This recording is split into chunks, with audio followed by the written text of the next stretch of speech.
নমস্কার বন্ধুরা, আজকে চলে এসেছি নতুন একটা ভিডিও নিয়ে। জয় অমরনাথজি, জয় অমরনাথ যাত্রা। তো যারা ভাবছেন 2025-এ অমরনাথ যাত্রা করবেন তাদের জন্য আজকের এই ভিডিওটি। তো অমরনাথ যাত্রা করতে গেলে প্রথমত মেডিকেল ক্লিয়ারেন্স করতে হবে।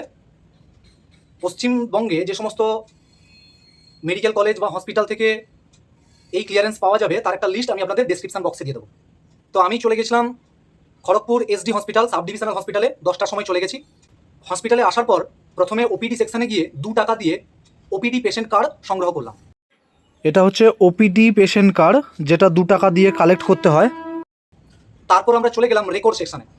রেকর্ড সেকশনে যাওয়ার পরে ওখানে কি কি টেস্ট করতে হবে অমরনাথ যাত্রার জন্য, তো ওখানকার যে অফিসার আছে ওনারা পেশেন্ট কার্ডের ওই কপিটার উপরে একটা স্ট্যাম্প দিয়ে দেবেন। কি কি টেস্ট করার আছে সেটার একটা স্ট্যাম্প মেরে দিলেন। এই কার্ডটা নেওয়ার পর 9 নম্বর সেকশনে চলে যাব। সেখানে গিয়ে প্রথমত আমরা ব্লাডটা দিয়ে দেবো, কারণ ব্লাড টেস্টের রিপোর্ট আসতে সময় লাগবে। তো ওখানে লাইন দিয়ে আমরা ব্লাড টেস্ট করব। এটি হচ্ছে আমার ফাইনাল ব্লাড রিপোর্ট, যেটা আমি কালেক্ট করলাম। তারপর চলে আসবো 4 নম্বর রুমে। ওখানে ডাক্তারবাবু আছেন, তিনারা আমাদের বিপি মানে ব্লাড প্রেশার চেক করবেন, পালস চেক করবেন। এটা ওই ওপিডি কপিটাতে অর্থাৎ কার্ডটাতে লিখে দেবেন ভ্যালুগুলো।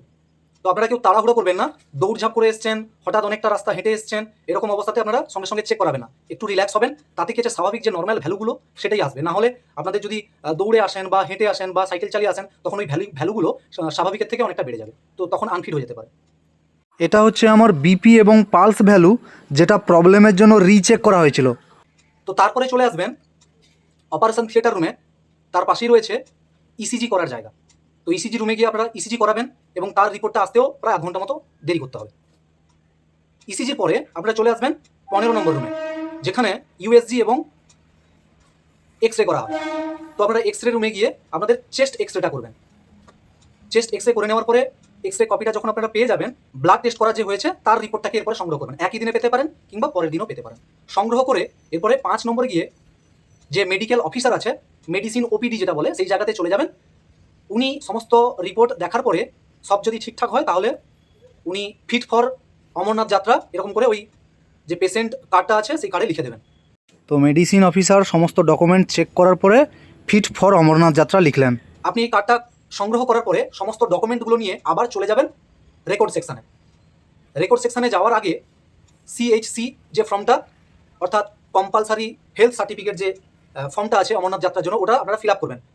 পাসপোর্ট সাইজ ফটো লাগাবেন এবং যে সমস্ত মেডিকেল যে সমস্ত কোয়েশ্চেনগুলো দেওয়া আছে, যদি আপনি হ্যান্ডিক্যাপ না হন, যদি আপনার কোনো শ্বাস প্রশ্বাস প্রবলেম না থাকে, যদি আপনার কোনো ড্রিঙ্ক না করেন, কোনো স্মোক না করেন বা কোনো এক্সট্রা মেডিসিন না নেন, এরকম যে সমস্ত কোয়েশ্চেনগুলো আছে সেগুলোতে সব নো নো নো নো করে লিখবেন। আপনি এই টেবিলটা ফিল আপ করবেন, নিজে থেকে সাইন করবেন। ফটো, নাম, বাবার নাম, অ্যাড্রেস এ সমস্ত দেবেন এবং মেডিকেল কোয়ারিগুলো সব নো করবেন, দিয়ে সাইন করবেন এবং ডেট দেবেন। এবং বি টেবিলে যে মেডিকেল অফিসার আছে, তো তারা বি টেবিলটা ফিল আপ করবেন। সমস্ত ডকুমেন্ট ভেরিফিকেশন হয়ে যাওয়ার পরে সুপারিনটেন্ডেন্ট ওখানে স্ট্যাম্প দিয়ে দেবে এবং সাইন করে দেবে সিএইচসি সার্টিফিকেটের উপরে। তো অবশেষে আপনারা সেই সিএইচসি সার্টিফিকেটটা আপনারা ওই জায়গা থেকে আপনারা সংগ্রহ করবেন। ফাইনালি আমিও এই সিএইচসি সার্টিফিকেট সংগ্রহ করলাম অমরনাথ যাত্রার জন্য।